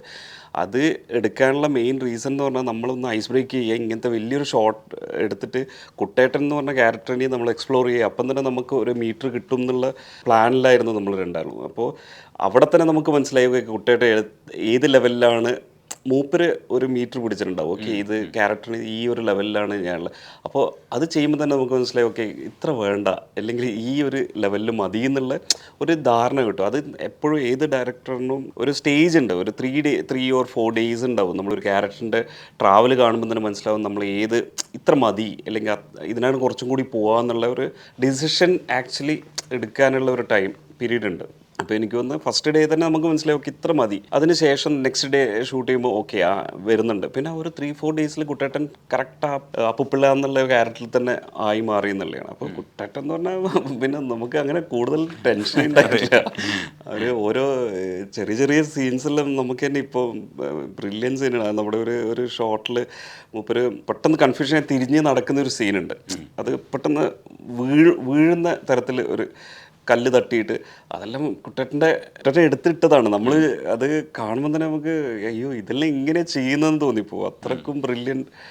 അങ്ങനെ ഇപ്പം കുറേ ഉണ്ട്, അതുകൊണ്ട് പറയാനുള്ള നമുക്ക് ലേണിംഗ് എക്സ്പീരിയൻസ് ആയിട്ടുള്ള കുറേ മൊമെന്റ്സും ഉണ്ട് കേട്ടോ കുട്ടേട്ടൻ്റെ കയ്യിൽ നിന്ന്. ഇപ്പോൾ ഫോർ എക്സാമ്പിൾ ഇപ്പോൾ ഈ പറഞ്ഞതിൻ്റെ എന്നെ കോൺട്രാസ്റ്റ് വേർഷനും സംഭവിച്ചിട്ടുണ്ട്. അതായത് ചില സീനുകൾ പുള്ളി ചെയ്ത് കഴിയുമ്പോൾ നമ്മൾ പോയിട്ട് ചേട്ടാ ഇത്ര ലൗഡ് അല്ലാതെ ഒന്ന് ചെയ്യാവോ എന്ന് വെച്ച് കഴിഞ്ഞാൽ കുട്ടേട്ടൻ പറയും അത് നമുക്ക് ഡബ്ബിങ്ങിൽ വോയിസ് വെച്ച് നിങ്ങൾ ജഡ്ജ് ചെയ്യണ്ട. എനിക്കിപ്പോൾ ഇത്രയും വോയിസ് ത്രോ ഞാൻ ഇട്ട് കഴിഞ്ഞാൽ എൻ്റെ മുഖത്ത് ഇത്രയും റിയാക്ഷൻസ് എൻ്റെ ബോഡി ലാംഗ്വേജിലും ഫേസിലും ഇത്രയും എക്സ്പ്രഷൻസ് വരുള്ളൂ. നമുക്ക് കഥയ്ക്ക് ആവശ്യമുള്ള പിക്ചറുള്ള എക്സ്പ്രഷൻസ് വരുള്ളൂ. അതിന് എന്നെ ഈ വോയിസ് ത്രോയിങ് എന്നെ സഹായിക്കുന്നുണ്ട്. അപ്പോൾ വോയിസ് വെച്ച് നിങ്ങൾ ജഡ്ജ് ചെയ്യണ്ട, ഞാനിത് ഡബ് ചെയ്യുമ്പോൾ ഞാൻ ഇങ്ങനെയായിരിക്കും പറയാന്നുള്ള രീതിയിൽ പുള്ളി അപ്പം തന്നെ ഡബ് ചെയ്ത് കാണിക്കും. അപ്പോൾ അത് ഞങ്ങൾക്ക് ലേണിംഗ് എക്സ്പീരിയൻസ് ആണ്. കാരണം ഞങ്ങൾക്ക് അറിയാത്തൊരു കാര്യമായിരുന്നു. അപ്പോൾ പുള്ളി പറഞ്ഞു ഞാൻ ഫസ്റ്റ് പ്ലേസിൽ തന്നെ ഞാൻ ഇത്ര ലോ വോയിസിൽ ഡൗൺ പ്ലേ ചെയ്തിട്ടാണ് ഇവിടുന്ന് വോയിസ് ഇടുന്നുണ്ടെങ്കിൽ എനിക്ക് ഈ ബോഡി ലാംഗ്വേജിൻ്റെ എക്സ്പ്രഷനിൽ ഇത് പുറത്തോട്ട് ഇത്ര കൊണ്ടുവരാൻ പറ്റില്ല, ഭയങ്കരമായിട്ട് ഒതുങ്ങി പോകുന്നു പറഞ്ഞു. അപ്പോൾ ശരി ഇങ്ങനെയൊക്കെ ഒരു ടെക്നിക്സ് ഉണ്ടല്ലേ. അപ്പോൾ അതൊക്കെ പുള്ളിക്ക് അറിയാം. അത് പുള്ളിയുടെ അത്രയും കാലത്തെ എക്സ്പീരിയൻസും ബ്രില്യൻസും കൊണ്ടുള്ള ഒരു ഇതാണ്. ഞങ്ങൾ പുതിയ ആൾക്കാരായതുകൊണ്ട് നമുക്ക് അറിയാതിരുന്നൊരു പാടാണ്. അപ്പോൾ ഇനിയുള്ള വർക്കുകളൊക്കെ വരുമ്പോൾ നമുക്കിതിങ്ങനെ ശരി അത് ഇത്രയെങ്കിലും വേണം നമുക്ക് മനസ്സിലാവും. നമുക്ക് മ്യൂട്ട് ചെയ്ത് കണ്ടും നോക്കാം. അതേപോലെ തന്നെ ആസിഫ് അലിയുടെ ഇപ്പോഴത്തെ സെലക്ഷൻസ് എന്ന് പറയുന്നത് ഭയങ്കര രസമാണ്. പുതിയ ആൾക്കാർക്കൊക്കെ ആത്മവിശ്വാസം നൽകുന്ന ഒരാളായിട്ട്, ഒരു സ്റ്റാറായിട്ട് ആസിഫ് അലി മാറിയിട്ടുണ്ട്. ആസിഫ് അലി രണ്ടാമത് വാച്ച് ചെയ്യുമ്പോൾ ഒരു പ്രശ്നമുള്ള ഒരു ഏരിയ ആയിട്ട് എനിക്ക് തോന്നുന്ന ഒരു ഏരിയയാണ്. പ്രശ്നം എന്ന് വെച്ചാൽ അങ്ങനെയല്ല, രണ്ടാമത് അത് നിങ്ങൾക്ക് ട്രിക്കി ആയിട്ട് കളിക്കേണ്ട ഒരു സ്പേസ് ആണ്. കർണാടകത്തിലെ ആ ഹോസ്പിറ്റലിൽ പോയിട്ട് നോക്കുന്ന സമയത്ത് ഇയാൾക്കൊരു റിയാക്ഷൻ ഉണ്ട്. ആ റിയാക്ഷൻ നമ്മൾ ഉള്ളുകൊണ്ട് അയാളുടെ കൂടെ നിൽക്കുന്നുണ്ട്. പക്ഷെ ഇത് രണ്ടാമത് വരുമ്പോൾ കഥയിൽ നിങ്ങൾക്ക് രണ്ടാമത് കാണിക്കേണ്ടി വരുമ്പോൾ ആ റിയാക്ഷൻ ശരിക്കും ട്രിക്കിയാണ്. അപ്പോൾ അതെങ്ങനെയാ ആസിഫിനോട് കമ്മ്യൂണിക്കേറ്റ് ചെയ്യുമ്പോൾ, ഇല്ലെങ്കിൽ നിങ്ങൾ എങ്ങനെയാ അതത്ര അങ്ങനെ തന്നെ പ്ലാൻ ചെയ്ത് എങ്ങനെയാണെന്നുള്ളത് പറയൂ. അവിടെ എന്താ വേണ്ടതെന്നുള്ള ഡിസിഷൻ എങ്ങനെ എടുത്തു? അല്ല ഇത് അൾട്ടിമേറ്റ്ലി ഞാൻ പിന്നെയും പറയുന്നത് ആക്ടർ ആക്ച്വലി ആസിഫ് എന്ന ആക്ടർ എന്ന് പറഞ്ഞാൽ ബ്രില്യൻ്റ് ആക്ടറാണ്. അത് ഞാൻ കക്ഷി അമ്മണിപ്പിള്ള മുതൽ കാണുന്നതാണ്. ഞാൻ വിചാരിക്കാറുണ്ട് കക്ഷി അമ്മണിപ്പിള്ള കഴിയുമ്പോൾ ആസിഫ് വേറെ ലെവലിൽ പോകേണ്ട ആക്ടറാണ്. അപ്പോഴാണ് ഭാഗ്യം ആ സമയം കറക്റ്റായിട്ട് കെട്ടിയോളാണ് മലക കിട്ടിയതും ആസിഫിൻ്റെ നല്ലൊരു ഹിറ്റ് കിട്ടിയതും. നമ്മുടെ പടത്തിലൂടെയാണ് ആസിഫ് ഒരു ഫാമിലി ഓഡിയൻസ് അക്സെപ്റ്റ് ചെയ്ത ഒരു പടമാണ് കക്ഷി അമ്മണിപ്പിള്ള. അൾട്ടിമേറ്റ്ലി ആക്ടർ എന്നുള്ള നിലയ്ക്ക് നമുക്ക് അങ്ങനെ നമ്മൾ ഈ ആ ഒരു സിറ്റുവേഷൻ കറക്റ്റായിട്ട് പറഞ്ഞു കൊടുത്തു. പിന്നെ ആസിഫ് ആ ട്രോമ ഭയങ്കരമായിട്ട് ഉൾക്കൊണ്ട് ചെയ്തൊരു സീനാണ്. അത് ലാസ്റ്റ് ടൈം പറയുകയും ചെയ്തു. അത് ഭയങ്കര ഡിസ്റ്റർബ്ഡ് ആയിരുന്നു മൂപ്പർ. ആ എന്താ പറഞ്ഞാൽ നമുക്ക് മനസ്സിലാവും, നമുക്ക് ആരെ റിലേറ്റ് ചെയ്തിട്ട് ഒരു സംഭവം ചെയ്യാന്ന് പറഞ്ഞാൽ അത് ഉള്ളിൽ കയറ്റണം. മീൻസ് അത് ഫുള്ളായിട്ട് ഉള്ളിൽ എടുത്തിട്ടാണ് മൂപ്പർ ചെയ്തത്. അപ്പോൾ ഭയങ്കര ഡിസ്റ്റർബ്ഡ് ആയിട്ടുള്ള സിറ്റുവേഷനാണ് മൂപ്പർ ക്രിയേറ്റ് ചെയ്തിരിക്കുന്നത്. അപ്പോൾ അൾട്ടിമേറ്റ്ലി ആക്ടറിൻ്റെ ടാലൻറ്റ് തന്നെയാണ് അവിടെ കണ്ടത്. നമ്മൾ കുറച്ച് കാര്യങ്ങൾ പറഞ്ഞു കൊടുത്തിട്ടേ ഉള്ളൂ. പക്ഷെ അത് ബ്യൂട്ടിഫുള്ളായിട്ട് ചെയ്തു എന്നല്ലേ. എന്ന് പറഞ്ഞാൽ അത് ഒറ്റ ഷോട്ടാണത്. അതിൽ തന്നെ പെർഫെക്റ്റ്ലി അതിൻ്റെ ഓരോ ടൈമിങ് നോക്കിയിട്ടുണ്ട്, ഇമോഷൻ്റെ ടൈമിങ് നോക്കിയിട്ട് മനസ്സിലാവുക. എന്ന് പറഞ്ഞാൽ പെർഫെക്റ്റ് ടൈമിംഗ് ആയിരുന്നു അത് നോക്കുന്നതും. അതിൻ്റെ പിന്നെ ബാക്കിയുള്ള കാര്യങ്ങളൊന്നും ഞാൻ ഇപ്പോൾ പറയുന്നില്ല. അതെല്ലാം ആ ഒരു കാര്യം ഞാൻ ചോദിക്കാം, സസ്പെൻസ് പോവെങ്കിൽ നിങ്ങൾ ഉത്തരം പറയണ്ട. അല്ല എന്താണ് അബ്സ്ട്രാക്റ്റ് ആയിട്ട് ചോദിച്ചാൽ മതി. എന്തായാലും കാര്യം പറഞ്ഞത് എനിക്ക് മനസ്സിലാവും, ഞാൻ മറുപടി പറയാം. ശരിക്കും ആ തോക്കില്ലേ, അത് ഡ്യൂപ്ലിക്കേറ്റ് തോക്കായിരുന്നാ? പ്രഷർ ഇന്റർപ്രിട്ടേഷൻ ഇട്ടേക്കാണ്. അപ്പോഴേ ഇതിൽ വളർച്ച ഉണ്ടാവുള്ളൂ. ഇല്ല നമ്മൾ പറഞ്ഞു കഴിഞ്ഞാൽ അത് അവിടെ ഓക്കെ ഉത്തരം കിട്ടി തീർന്നു. ഇപ്പൊ പോലും ചേട്ടൻ ഇപ്പൊ പടം കണ്ടിട്ട് ഇപ്പൊ ഒരു ചോദ്യം ചോദിക്കാൻ പോലും തോന്നിയില്ലേ? അതെ അതെ, അതിന് കാരണം നമ്മളൊരു ഉത്തരം തരാത്ത ഒരുപാട് ചോദ്യങ്ങൾ ചോദിക്കാതെ ഞാൻ പറഞ്ഞ. ഞാൻ ഒരു കാര്യം കൂടെ ചോദിക്കാം, കടന്നു പോകണമെങ്കിൽ ക്ഷമിക്കുക, സ്പോയിലർ ആവില്ല എന്നാണ് ഞാൻ കരുതുന്നത്. പൊതിഞ്ഞു വെച്ചാൽ മതി, എനിക്ക് മനസ്സിലാവും. ഈ ആനയുടെ പുറകില് വെടിവെച്ചത് അത് അവിടെ നടക്കുന്ന ഒരു രാഷ്ട്രീയ സംഭവമായിട്ട് ചെറിയ ബന്ധമുണ്ട് എന്ന് വേണമെങ്കിൽ സങ്കല്പിച്ചൂടെ? അതായത് അതിന്റെ പൊളിറ്റിക്കൽ സാധനം പറയുന്നുണ്ടല്ലോ അവിടെ, അങ്ങനെ ഒരു സംഭവം അതിനകത്ത് പരാമർശിച്ചു പോകുന്നുണ്ട്, ഒരു മെയിൻ സംഭവമാണ്. ആ സംഭവമായിട്ട് ബന്ധപ്പെട്ട ഒരു സംഗതി ആയിരിക്കാം അല്ലേ? അങ്ങനെ ആവാം, അങ്ങനെയും ആവാം. നിങ്ങളടക്കം വിട്ടു. അല്ല, ആ സീക്വൻസിലൂടെ നമ്മൾ കമ്മ്യൂണിക്കേറ്റ് ചെയ്യാൻ ശ്രമിച്ച വേറൊരു ലെയർ എന്താ വെച്ചാലേ, ആ സിറ്റുവേഷനോട് അതിലത്തെ ക്യാരക്ടേഴ്സ് റിയാക്ട് ചെയ്യുന്നത് ഇത് സർവ്വസാധാരണം എന്നുള്ള രീതിയിലാണ്. ആ സിറ്റുവേഷനിൽ അവിടെ വന്നിരിക്കുന്ന ഒഫീഷ്യൽസ് ആയാലും നാട്ടുകാരായാലും ഇവൻ ഈ ആസിക്ക ചെയ്യുന്ന ക്യാരക്ടർ അവരുടെ ഓഫീസിൽ നിന്നുള്ള ആൾക്കാരായാലും പടം പിന്നെ അടങ്ങിയോ പിന്നെയും തുടങ്ങിയോ പരിപാടി എന്നുള്ളൊരു അത്ര ലാഘവത്തോടെയാണ് അവരൊക്കെ കാണുന്നത്. സോ അതിലൂടെ ഇൻഡിക്കേറ്റ് ചെയ്യാൻ ശ്രമിച്ചത് ആ നാട്ടിൽ ഇത് അങ്ങനെ വലിയ out of the box strange surreal incident അല്ല എന്ന് പറയുന്ന ഒരു കമ്മ്യൂണിക്കേഷനാണ് അവിടെ നടത്താൻ നമ്മൾ ശ്രമിച്ചിട്ടുള്ളത്. ആ സമയത്ത് ഒരു രസം ഉണ്ടായത്, ജഗദീഷ് ചേട്ടന്റെ ചില സാധനങ്ങളുണ്ടല്ലോ, പുള്ളി റെസിസ്റ്റ് ചെയ്യാൻ ശ്രമിക്കുന്നതൊക്കെ പുള്ളിയുടെ ഒരു ഇപ്പോഴത്തെ ഒരു അഭിനയത്തിന്റെ ഗ്രാഫ് കയറി വരുന്ന ഒരു സംഭവം കാണുമ്പോൾ നമുക്ക് ഭയങ്കര സുഖമാണ്. ആ ക്യാരക്ടറും നന്നായിട്ട് വന്നിട്ടുണ്ട്. അതിലെ നടപ്പുകളും ഈ പറയുന്നതില്ലേ, അതിനെ റെസിസ്റ്റ് ചെയ്തിട്ട് അയാൾ നടന്നു പോകുമ്പോൾ പുലമ്പും പോലെ ചില സാധനങ്ങളൊക്കെ പറയില്ലേ, അത് റിയൽ ക്യാരക്ടർ എന്താണെന്ന് നമുക്ക് മനസ്സിലാക്കാൻ പറ്റിയെന്നുള്ള ആ സീനും ഉണ്ട്. അതും ഭയങ്കര രസമായിട്ട് വന്നിട്ടില്ലേ? എങ്ങനെയാ അത് നിങ്ങൾ അടുത്ത് നിന്ന് അനുഭവിക്കുമ്പോ എങ്ങനെയായിരുന്നു എന്ന് പറയും ജഗദീഷ് ചേട്ടൻ്റെ? ഞാൻ അകലെ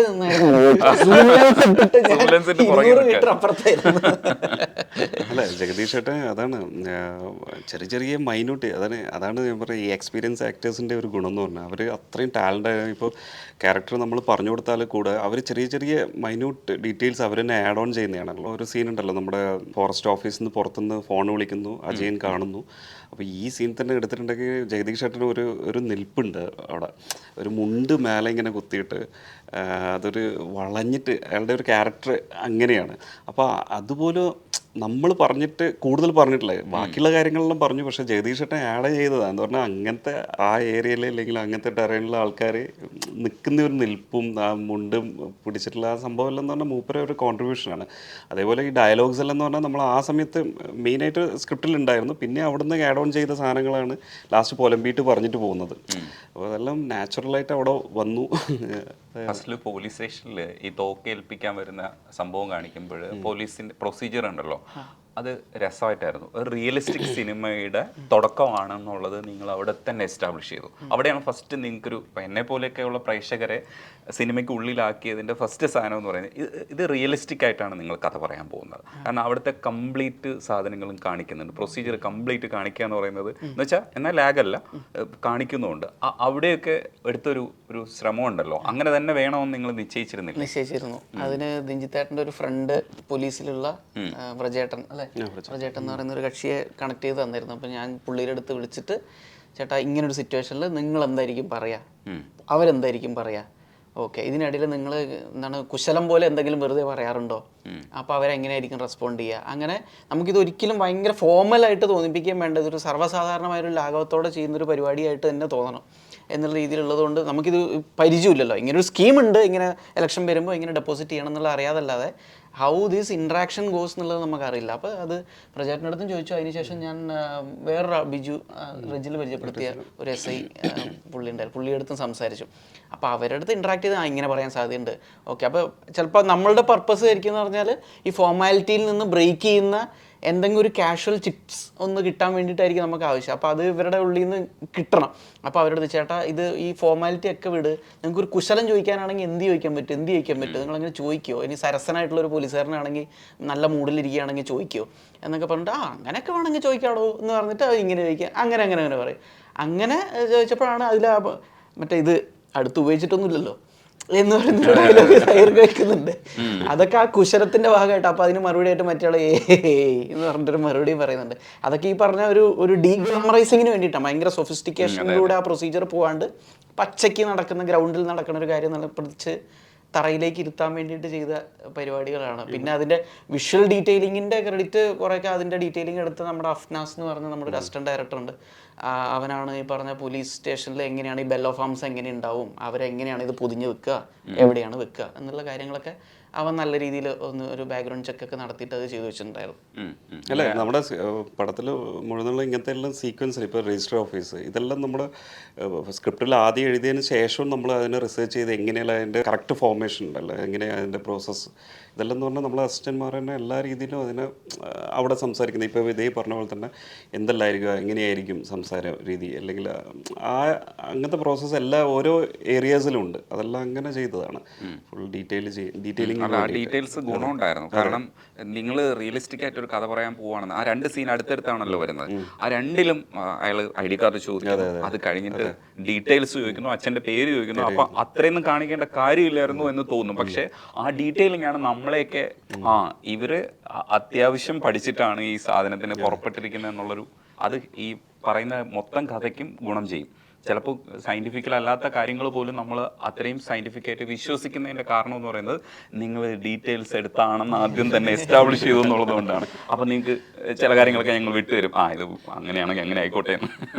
അത് ഈ പണ്ടത്തെ ചില സിനിമകൾ കാണുമ്പോഴേ 80s ഉള്ള മാസ്റ്റർ ഡയറക്ടേഴ്സിൻ്റെ ഒക്കെ കുറേ സിനിമകളിൽ ക്രൗഡ് ഡബിങ് ഉണ്ടാവുമല്ലോ, വിഷ്വലിൽ ഉണ്ടാവില്ല, പക്ഷെ ജൂനിയർ ആർട്ടിസ്റ്റ് നിൽക്കുന്ന ആൾക്കൂട്ടത്തിൻ്റെ ഇടയിലൂടെ നമ്മുടെ ക്യാരക്ടർ നടന്നു പോയിരിക്കും. അപ്പോൾ അപ്പുറത്തും ഇപ്പുറത്തും സംസാരിക്കുന്ന ഡയലോഗുകൾ. അപ്പോൾ ചില സിനിമകളിൽ ഏതിലായിരുന്നു, ഈ കണ്ണിയൂടി എന്ന് പറഞ്ഞ സിനിമയിലാണെന്ന് തോന്നുന്നു, ഇതേപോലെ ഒരു പാർട്ടി ഓഫീസിൻ്റെ അകത്തേക്ക് അങ്ങാണ്ട് തിലകൻ ചേട്ടൻ കയറി പോകുന്നു, അങ്ങനത്തെ എന്തോ ഒരു സീക്വൻസ് ആയിരുന്നു. അപ്പോൾ മുന്നിലൊക്കെ കുറേ പാർട്ടി പ്രവർത്തകരൊക്കെ ഉണ്ട്. അപ്പോൾ അവിടുത്തെ ഒരു കൂട്ടം ഇവിടുത്തെ ഒരു കൂട്ടം ഇവരൊക്കെ സംസാരിക്കണ ക്രൗഡ് ഡബിങ്, അതിൽ പോലും ഒരു നല്ല കോൺവെർസേഷൻ ഉണ്ട്. ഇതൊന്നും കഥയുടെ ഭാഗമല്ല, മാറ്റർ അല്ല എന്നുള്ള രീതിയിൽ ചുമ്മാ എന്തെങ്കിലും പറഞ്ഞോ എന്നുള്ള രീതിയിലല്ല അവർ സംസാരിക്കണം. അവർ തിരുവനന്തപുരത്ത് പോയോ, എന്നിട്ട് അല്ല നീ പോകുന്നതിന് മുന്നേ എന്നെ വിളിക്കാന്ന് പറഞ്ഞിട്ട് അത് വിളിക്കാൻ ഇരുന്നതാണെന്നേ. അപ്പോൾ ഇത്രയും ഡീറ്റെയിലിങ്ങോട് കൂടിയാണ് ക്രൗഡിൻ്റെ പോലും ഡബ്ബിങ് അവർ ചെയ്തിരിക്കുന്നത്. അല്ലാതെ ഒട്ടുമിക്ക ഒരുപാട് പടങ്ങളിലെന്ന് വെച്ചാൽ അതൊന്നും ഇല്ലാതെ വെറുതെ ജനറിക് ആയിട്ട് എന്തായി കഴിച്ചോ, അത് ജനറിക് ആയിട്ടുള്ള കാര്യങ്ങളിൽ മാത്രം ഒതുങ്ങി നിൽക്കുമായിരുന്നു. അപ്പോൾ അപ്പോൾ ആ രീതിയിലുള്ള കുറച്ച് എഫേർട്ടുകളൊന്ന് കാര്യമില്ലെങ്കിൽ പോലും അത്ര എഫേർട്സ് ഒന്ന് നടത്തി നോക്കണം എന്നുള്ളൊരു ആഗ്രഹം ഉണ്ടായിരുന്നു. ഈ ക്രൗഡ് ഡബിങ് പോലും അതിന് കൃത്യമായിട്ടൊരു കോൺവെർസേഷൻ സ്ട്രക്ചർ വേണം, കഥയിൽ അതിന് ഇമ്പോർട്ടൻസ് ഉണ്ടെങ്കിൽ റെലവൻസ് ഉണ്ടെങ്കിലും ഇല്ലെങ്കിലും എന്നൊക്കെയുള്ള രീതി. അത് നിങ്ങൾ ഒരു വരവും കൂടെ വരേണ്ടി വരും. കാരണം ഞാൻ പല കാര്യങ്ങളും ഒളിപ്പിച്ച് വെച്ച് സംസാരിക്കുന്നത്, എൻ്റെ ഉള്ളിൽ കുറേ സംശയങ്ങളും നിങ്ങളടുത്ത് ചോദിക്കാനുണ്ട്. 100-ാം ദിവസം കഴിഞ്ഞിട്ട് പിന്നെ ചില കാര്യങ്ങൾ പറയാനുണ്ട്. മ്യൂസിക് ചെയ്ത മുജീബ് മജീദിനെ കുറിച്ച് പറയും. കാരണം എന്ന് വെച്ചാൽ നല്ല അഭിപ്രായം കേൾക്കുന്നുണ്ട്, ആരെയും ഡിസ്റ്റർബ് ചെയ്തിട്ടില്ല. ഇതിനകത്ത് ഒരിടത്തും പുള്ളി കയറിയിട്ട് അനാവശ്യമായിട്ട് ഇടപെട്ടിട്ടില്ല. എനിക്ക് തോന്നുന്നു സുഷിൻ ചെയ്യാനിരുന്നതാണ് പുള്ളി ചെയ്തതല്ലേ? അതെ, പറയൂ. സുഷിനായിരുന്നു ഇനീഷ്യൽ, നമ്മൾ ഇന്നായിരുന്നത് സുഷിനായിരുന്നു. ഇനീഷ്യൽ പോസ്റ്റേഴ്സിലൊക്കെ സുഷിനായിരുന്നു. സുഷിന് ഭയങ്കര ഇഷ്ടപ്പെട്ട സബ്ജക്റ്റ് ആയിരുന്നു. നമുക്ക് പൊളിക്കാടോ, നമുക്ക് ഷൂട്ടിന് മുന്നേ തന്നെ നമുക്ക് ഇതിൻ്റെ ഒരു തീമൊക്കെ വർക്ക് ചെയ്തിട്ടൊക്കെ തുടങ്ങാമെന്നൊക്കെ പറഞ്ഞിരിക്കുകയായിരുന്നു. അപ്പോൾ ആ സമയത്തിൽ നിന്ന് നമ്മുടെ ഷൂട്ടൊന്ന് ഡിലേ ആയി. പിന്നീട് 1 വർഷം കഴിഞ്ഞിട്ടാണ് നമ്മൾ ഷൂട്ട് തുടങ്ങണത്.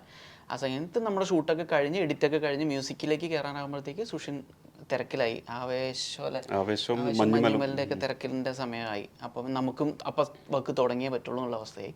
അപ്പോൾ എന്തായാലും അടുത്ത ഓപ്ഷൻ കിട്ടിയേ പറ്റുള്ളൂ. അപ്പോൾ മുജീബിക്ക എൻ്റെ അടുത്ത സുഹൃത്താണ്. അപ്പോൾ ഞങ്ങൾ ഗ്രേസ് വില്ല സിനിമയിലേക്ക് വരുന്നതിന് മുന്നേ ഞാൻ ഷോർട്ട് ഫിലിം ചെയ്തുകൊണ്ടിരിക്കുകയായിരുന്നു. അപ്പോൾ ആ സമയത്തുള്ള ഞങ്ങൾ 1-2 ഷോർട്ട് ഫിലിംസൊക്കെ ഒരുമിച്ച് ചെയ്തിട്ടുണ്ട്. അപ്പോൾ എനിക്ക് പുള്ളിയുടെ കാലിബർ ഭയങ്കര കൺവിക്ഷനാണ്. എനിക്ക് അത്രയും കോൺഫിഡൻ്റ് ആണ് പുള്ളിയുടെ കാലിബറൊക്കെ എനിക്ക് നന്നായിട്ട് അറിയാം. അത് പുള്ളിയുടെ ഉള്ളിൽ ഒരു ഭയങ്കര ഒരു എക്സ്ട്രാ ഓർഡിനറി ഒരു ഇൻ്റർനാഷണൽ ലെവൽ ഓഫ് ഒരു മ്യൂസീഷ്യൻ ഉണ്ട് പുള്ളിയുടെ ഉള്ളിൽ.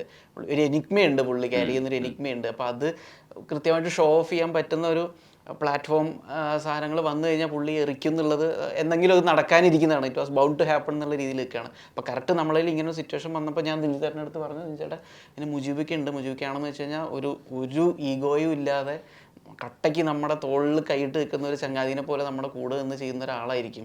നമുക്ക് എങ്ങനെ വേണമെങ്കിലും ഇൻട്രാക്ട് ചെയ്യാം. പുള്ളിയുടെ സൗണ്ടിങ് ചോയ്സുകളൊക്കെ ഗംഭീരമാണ്. സൗണ്ടിങ് ചോയ്സുകൾക്കൊരു വലിയ പ്രാധാന്യം ഉണ്ടല്ലോ. ഏത് ടോൺ നമ്മൾ തീരുമാനിക്കണം, കമ്പോസിഷൻ മാത്രമല്ലാതെ. അപ്പോൾ പുള്ളി ഒരു വളരെ ആക്റ്റീവായിട്ടുണ്ടായിരുന്നൊരു പ്രോഗ്രാമറായിരുന്നു. പല ഫേമസ് മ്യൂസീഷ്യൻസിന് പ്രോഗ്രാമറായിട്ട് വർക്ക് ചെയ്തിട്ടുണ്ടായിരുന്നു. അപ്പോൾ ആ ടെക്നോളജിക്കൽ കമാൻഡും കൂടി ഉണ്ട് പുള്ളിക്ക്. പിന്നെ ഇസ്തറ്റിക്കലി അതെനിക്ക് ഉറപ്പായിട്ട് അറിയുന്നൊരു കാര്യമാണ്. അപ്പോൾ അങ്ങനെ സംസാരിച്ചാണ് മുജീബ്ക്ക ഇതിലേക്ക് വരുന്നത്. പുള്ളിയുടെ 150 അല്ല 200 അല്ല 250% പുള്ളി ഇതിലേക്ക് ചോര പിഴിഞ്ഞൊഴിച്ചിട്ടുണ്ട്. അതെല്ലാവരും അപ്രീഷിയേറ്റ് ചെയ്യുന്നു. ഒപ്പത്തിനൊപ്പം നമ്മൾ കൂടെ ഇരുന്നിട്ട് മീൻസ് എല്ലാം കൊണ്ടും അത് ഭയങ്കര ഹെൽപ്ഫുള്ളായി. എന്തുകൊണ്ടാൽ നമുക്ക് വേറൊരു മ്യൂസിക് ഡയറക്ടറിലേക്ക് പോയിട്ട് ഏത് സമയത്ത് നമുക്ക് ഒപ്പം ഇരിക്കാൻ പറ്റില്ല. ഇയാളെന്ന് പറഞ്ഞാൽ ഏത് സമയത്തും ഓക്കെ നിങ്ങൾ വന്നോ നമുക്ക് ആ രീതിയിലുള്ള ഭയങ്കര ഫ്രണ്ട്ഷിപ്പിൻ്റെ ഇതുകൊണ്ട് നമുക്ക് അത് ഭയങ്കര എളുപ്പമായി മാറി നല്ല രീതിയിൽ. ഇനി ഞാൻ ആദ്യം ചോദിക്കേണ്ടിരുന്ന ഒരു ചോദ്യമാണ്, കിഷ്കിന്ധയിലെ പ്രധാനപ്പെട്ട ആൾക്കാർ കുരങ്ങന്മാരാ. സിനിമാറ്റോഗ്രാഫർ ഒരു കുരങ്ങനെ അഭിനയിപ്പിച്ചിട്ടുണ്ട്. വിജയരാഘവൻ ചേട്ടൻ നോക്കുമ്പോൾ ആ കുരങ്ങനെ ഒരു ആക്ഷൻ കാണിച്ച് പോകുന്നുണ്ട്. ഇത് പതിവായിട്ട് ഈ കുരങ്ങന്മാരെ ഒബ്സർവ് ചെയ്യുന്ന നമുക്കൊക്കെ അറിയാം ഈ ആക്ഷൻസ് കിട്ടാനുള്ള സാധ്യതയുണ്ട്. പക്ഷെ നിങ്ങൾ എങ്ങനെയാണ് അത് പഠിച്ചത്? ഈ ആക്ഷൻ ഇങ്ങനെ ഒരു നെഗ്ലക്ഷൻ പോലെ അയാൾ അഭിനയിച്ചിട്ട് പോകും, ആ കുരങ്ങനെ അഭിനയിച്ചിട്ടാണ് പോകുന്നത്. ഇയാൾ ഇത്ര നന്നായിട്ട് അഭിനയിക്കും എന്നുള്ളത് എങ്ങനെ കണ്ടുപിടിച്ചത്? അല്ല, അത് സ്ക്രിപ്റ്റിൽ എഴുതിയിരുന്നത് കുട്ടേട്ടൻ ഇങ്ങനെ നോക്കുമ്പോൾ ഒരു കുരങ്ങ് അവിടെ പറപ്പുറത്തിരിക്കുന്നു, തമ്മിൽ ലുക്ക് എക്സ്ചേഞ്ച് ചെയ്യുന്നു, പിന്നെ അവിടുന്ന് അജയന്റെ കാറ് വരുന്നതിന്റെ ശബ്ദവും വെളിച്ചവും കേൾക്കുമ്പോൾ കുരങ്ങ് ഇറങ്ങി പോകുന്നു. ഇത്രയായിരുന്നു സ്ക്രിപ്റ്റിൽ എഴുതി വെച്ചിരുന്നതിന്റെ ഡിസ്ക്രിപ്ഷൻ. അപ്പോൾ ഇനി കുരങ്ങിന്റെ ബി റോൾ ഷോട്ട്സുകൾ എടുക്കാൻ വേണ്ടി നമ്മൾ അതിരപ്പള്ളി പോയിട്ട് ഒരു ദിവസം രാവിലെ 8 മണി തൊട്ട് വൈകുന്നേരം 4 മണി വരെ എടുക്കാവുന്ന ഒരു 5 മണിക്കൂറോളം ഫുട്ടേജസ് നമ്മൾ ഷൂട്ട് ചെയ്ത് വെച്ചു മൊത്തത്തിൽ. കാരണം നമുക്ക് ഏതാണ് നമ്മുടെ ബാക്കി റെസ്റ്റ് ഓഫ് ദ മൂവി മൊത്തം ഷൂട്ട് കഴിഞ്ഞാണ്. അപ്പോൾ അതിന് ആപ്റ്റായിട്ടുള്ളത് ഏതാണ് നമുക്ക് കിട്ടുക എന്നുള്ള പറയാൻ പറ്റില്ല. അപ്പോൾ എല്ലാം കണ്ടിക്കണ്ടതൊക്കെ നമ്മൾ ഷൂട്ട് ചെയ്ത് വെച്ചു. ആ 5 മണിക്കൂർ ഫുട്ടേജിൽ നിന്ന് കറക്റ്റ് ഹാൻഡ് പിക്ഡ് ആയിട്ട് ഇന്ന ഷോട്ടുകൾ ഈ സിറ്റുവേഷൻസിന് കൗണ്ടർ ഷോട്ടായിട്ട് അല്ലെങ്കിൽ റിയാക്ഷൻ ഷോട്ടായിട്ട് കറക്റ്റ് ആയിരിക്കും എന്നുള്ളത് നോക്കിയിട്ട് ഫിക്സ് ചെയ്തത് നമ്മുടെ എഡിറ്റർ സൂര്യചേട്ടൻ്റെ ബ്രില്യൻസ് ആണ്. അതിൻ്റെ ഓൾ ക്രെഡിറ്റ്സ് പുള്ളിക്കാണുള്ളത്. കറക്റ്റ് റിയാക്ഷൻ ആണ്. അതെ. ഇപ്പൊ അഭിനയിപ്പിച്ചതെന്ന് ചോദിച്ചില്ലേ, അഭിനയിപ്പിച്ചതല്ല, ഏത് റിയാക്ഷൻ ആണ് അവിടെ വെച്ചാലാണ് ആ അഭിനയം കൃത്യമായിട്ട് തോന്നുന്നത് എന്നുള്ളത് സൂര്യചേട്ടൻ്റെ അപാരമായ ജഡ്ജ്മെന്റ് ആയിരുന്നു. അത് മൊത്തം പുള്ളി കണ്ടു നോക്കിയെന്നെ 5 മണിക്കൂർ ഈ കുരങ്ങിന്റെ ഫുട്ടേജ് കണ്ടു വെക്കാൻ വേണ്ടിയിട്ട് പുള്ളി അത്രയും ക്ഷമയും വേണ്ടേ. അതെ. അതല്ല, ഇത് എടുത്ത ആൾക്കും ക്ഷമ വേണം. കാരണം ഇത് ഷൂട്ട് ചെയ്യണ്ടേ, ഇത് റിയാക്ഷൻസ് കിട്ടണ്ടേ, ഇവന്മാരെ അനങ്ങണ്ടേ. റിയാക്ഷന്റെ കാര്യം പറയണത് അഭിജിത്തിന്റെ അസോസിയേറ്റ് ഡയറക്ടർ അഭിജിത്ത് ഉണ്ട്, അടുത്ത സുഹൃത്താണ്. അപ്പൊ ഈ റിയാക്ഷൻസ് കിട്ടാൻ വേണ്ടിയിട്ട് അത് ഷൂട്ട് ചെയ്യണമായിരുന്നു ആക്ച്വലി ബിഹൈൻഡ് ദ സീൻസ് അല്ലേ. ക്യാമറ വെച്ചിരുന്ന അവൻ ഇവിടുന്ന് പലവിധ വികൃതമായ ശബ്ദങ്ങൾ ഉണ്ടാക്കിയിട്ട് കുരങ്ങിന്റെ അറ്റൻഷൻ സീക്കുകയാണ്. അത് ഭയങ്കര വികൃതമായ ശബ്ദം, കുരങ്ങിനെ പോലെയുള്ള ശബ്ദങ്ങളൊക്കെ ഉണ്ടാക്കിയിട്ട് തെറി പറയുന്ന പോലെയും ചീത്ത പറയുന്ന പോലെയും കൊഞ്ചിക്കണ പോലെയൊക്കെ ശബ്ദം ഉണ്ടാക്കി. അതാണ് കുരങ്ങ് ആ ഷോട്ടിൽ ഇടയ്ക്ക് ഇങ്ങനെ ചെവി ഇങ്ങനെ പൊക്കി ഉയർത്തുന്നുണ്ട്, അല്ലെങ്കിൽ ഇങ്ങനെയൊക്കെ ആക്കുന്നുണ്ട്. ഇതൊക്കെ അഭി നടത്തുന്ന ഇവിടുന്ന് അങ്ങോട്ട് കൊടുക്കുന്ന ആക്ഷൻസിന്റെയും ഡയലോഗിന്റെയും സൗണ്ടിന്റെയും റിയാക്ഷൻ ആണ് കുരങ്ങ് ചെയ്യുന്നത്. അല്ല, അതിനെ ഇറിറ്റേറ്റ് ആക്കിപ്പിക്കുന്നത് ഒന്നെന്ന് പറഞ്ഞാൽ നമ്മൾ അവിടെ എന്തെങ്കിലും ബിസ്ക്കറ്റോ എന്തെങ്കിലും സംതിങ് നമ്മളെല്ലാം വാങ്ങിച്ചു വെച്ചിട്ടുണ്ട്. അപ്പൊ ഇതെന്തെങ്കിലും കവർ കണ്ടോ നമ്മളടുക്ക് വരും. അപ്പൊ ഇതിനെ ഇങ്ങോട്ടേക്ക് വരുത്താനും പാടില്ല, ഒരു കൂട്ടമുണ്ട്. നമ്മളവിടെ ഇരുത്തിയിട്ട് കുറച്ച് സമയം നമുക്ക് കിട്ടുകയും വേണം. എന്ന് പറഞ്ഞാൽ ഈ ഷോട്ട് നമുക്ക് ഭയങ്കര ഇമ്പോർട്ടൻ്റ് ആണ്. അപ്പോൾ ബാക്കിയുള്ളതിൽ നമ്മൾ കാൻഡിഡ് ആയിട്ട് നമുക്ക് എടുക്കാവുന്നത്, പക്ഷേ ഈ ഷോട്ട് ഭയങ്കര ഇമ്പോർട്ടൻ്റ് ആയിട്ട് നമ്മൾ അത്രയും സമയം അതിന് സ്പെൻഡ് ചെയ്യുന്നു എന്നുള്ളതാണ്. എന്ന് പറഞ്ഞാൽ ഇരുന്ന് ഓക്കെ ഓരോ നോക്കി ഓക്കെ. അപ്പോൾ ഈ ഇറിറ്റേറ്റ് ആക്കുമ്പോഴാണ് ഇതിന് ചെവി പൊക്കുന്നതും നമ്മളെ സൂക്ഷിച്ച് നോക്കുന്നതും. അപ്പോൾ അത് ഫുള്ള് ബാക്കി സൂര്യന്റെ ക്രെഡിറ്റ്, നമ്മൾ ചുമ്മാ റോൾ ചെയ്ത് ക്യാമറ വെച്ചെന്നുള്ളൂ. അപ്പോൾ അഭിജിത്തിന്റെ അവന്റെ ഒരു ഗട്ട്സ് എന്ന് പറയുന്നത് ഇപ്പൊ അതിരപ്പള്ളിയിലാണ് ഈ പറഞ്ഞ കുരങ്ങിന്റെ ബി റോൾസ് ഷൂട്ട് ചെയ്തത്. അപ്പോൾ റോഡിലാണ്, മെയിൻ റോഡിന്റെ സൈഡിൽ നിന്നാണ് ഷൂട്ടൊക്കെ നടക്കുന്നത്. ഒത്തിരി ടൂറിസ്റ്റുകളുണ്ട്, മറ്റ് സംസ്ഥാനങ്ങളിൽ നിന്ന് വന്ന ഫാമിലി ആയിട്ട് വന്നിരുന്ന ആൾക്കാരൊക്കെ ഉണ്ട്. ഇവരൊക്കെ അപ്പുറത്ത് ഇപ്പുറത്ത് നിൽക്കുന്ന ഇടയിലാണ് ഇവൻ ഈ നടു റോട്ടിൽ നിന്ന് ഇത്രയും ശബ്ദങ്ങളൊക്കെ ഉണ്ടാക്കിയിട്ടേ ഇതൊന്നും കോൺഷ്യസ് ആവാതെ ആൾക്കാരെന്ത് വിചാരിക്കും, ആൾക്കാരൊക്കെ ശ്രദ്ധിക്കുന്നുണ്ടേ ഇവരെന്ത് ഇങ്ങനെയൊക്കെ ശബ്ദം ഉണ്ടാക്കുന്നത് എന്നുള്ള രീതിയിൽ. അതൊന്നും കൂസാതെ അതിന്റെ റിസൾട്ടിന് വേണ്ടിയിട്ട് അവൻ മെനക്കേട്ട് ഉണ്ടാക്കിയൊരു എഫക്ട് ഒരു അത് കുറച്ച് കഴിഞ്ഞിട്ട് അവൻ്റെ തൊണ്ടയ്ക്ക് പോലും സ്ട്രെയിൻ വന്നു, അങ്ങനെ ശബ്ദമൊക്കെ ഉണ്ടാക്കിയിട്ട്. എന്തായാലും നന്നായി. ഈ എല്ലാത്തിനും പ്രേക്ഷകരുടെ ഭാഗത്തു നിന്ന് നല്ലൊരു പിന്തുണ കിട്ടിയിട്ടുണ്ട്. ഞാൻ കണ്ടപ്പോഴും ഹൗസ്ഫുള്ളായിരുന്നു, എല്ലാം നല്ല ഓഡിയൻസ് ആണ്. റെസ്പോണ്ട് ചെയ്യേണ്ട സ്ഥലങ്ങളിലൊക്കെ അവരുടെ റെസ്പോൺസ് കറക്റ്റായിട്ട് കിട്ടുന്നുണ്ടായിരുന്നു. അടിപൊളിയാണ്. അപ്പം എനിക്ക് തോന്നുന്നു ഓണപ്പടങ്ങളിൽ ഇങ്ങനെ ഒരു പടം ഗ്രിപ്പ് അടിക്കുമെന്ന് വിചാരിക്കാത്ത സ്ഥലത്ത് വന്ന് ഗ്രിപ്പ് അടിച്ചപ്പോൾ നമുക്കൊക്കെ ഒരു ആത്മവിശ്വാസം കൂടിയിട്ടുണ്ട്. അതിനും ക്രെഡിറ്റ് ഉണ്ട്. അത് ക്രെഡിറ്റ് എന്ന് പറഞ്ഞാൽ ഗുഡ്വില്ലിൻ്റെ ജോബി ചേട്ടനാണ്. അതുകൊണ്ട് ഇങ്ങനെയൊരു ഓണത്തിന് ഇങ്ങനെ നമ്മുടെ ടൈപ്പ് ഓഫ് മീൻസ് എല്ലാവരും ചോദിച്ചായിരുന്നു, എന്താ പറഞ്ഞാൽ നിങ്ങൾ ഭയങ്കര എൻ്റർടൈൻ ആയിട്ട് ഭയങ്കര ഫൈറ്റും ഇങ്ങനത്തെ ഒന്നുമില്ല, പാട്ടൊന്നും ഇല്ലാതെ ഒരു പടം നിങ്ങൾ എന്ത് ധൈര്യത്തിലാണ് ഈ സമയത്ത് ഇറക്കാൻ പോകുന്നത്. എന്താണ് ബാക്കി നമുക്ക് നിൽക്കുന്ന വലിയ വലിയ പടങ്ങളാണ്. അപ്പോൾ ആ സമയത്ത് ഈ ഒരു ഓണ സമയത്ത് നമ്മുടെ പടം ഇറക്കുക എന്ന് പറഞ്ഞാൽ ആ കോളെടുത്ത ധൈര്യം ഗട്ട്സാണ് അത് ജോയിച്ചേട്ടന് കൊടുത്തിരിക്കുക എന്ന് പറഞ്ഞാൽ ജോയിച്ചേട്ടൻ്റെ ആ ധൈര്യം ഇല്ലെങ്കിൽ ഇത് ഓണത്തിന് ഇറക്കാട പിള്ളേരെ ഞാനുണ്ട് നിങ്ങൾ എൻ്റെ കൂടെ അങ്ങ് നിന്നാ മതി എന്ന് പറഞ്ഞിട്ട് പുള്ളി മുണ്ട് മടക്കി കുത്തി മുന്നിട്ടിറക്കി ലീഡ് ചെയ്യായിരുന്നു. അതേതായാലും നന്നായി. അതൊരു ആത്മവിശ്വാസം കൂട്ടുന്ന ഒരു പരിപാടിയാണ്. അപ്പം നിങ്ങൾ ഇതേപോലുള്ള നല്ല പടങ്ങളുമായിട്ട് ഇനിയും വരണം. ഇതിനൊരു സെക്കൻഡ് പാർട്ടും കൂടെ ഞാൻ പ്രതീക്ഷിക്കുന്നുണ്ട്. അതുകൊണ്ടാവട്ടെ. അപ്പോൾ നന്ദിയുണ്ട് സംസാരിക്കാൻ കഴിഞ്ഞത്. പിന്നെ രഹസ്യങ്ങൾ പറയാത്തതിന് കുറച്ചൊരു വിരോധമുണ്ട്. നമുക്ക് നെക്സ്റ്റ് അടുത്ത സെഷനിൽ ഓക്കെ, എന്നാൽ താങ്ക് യു. ശരി, താങ്ക് യു.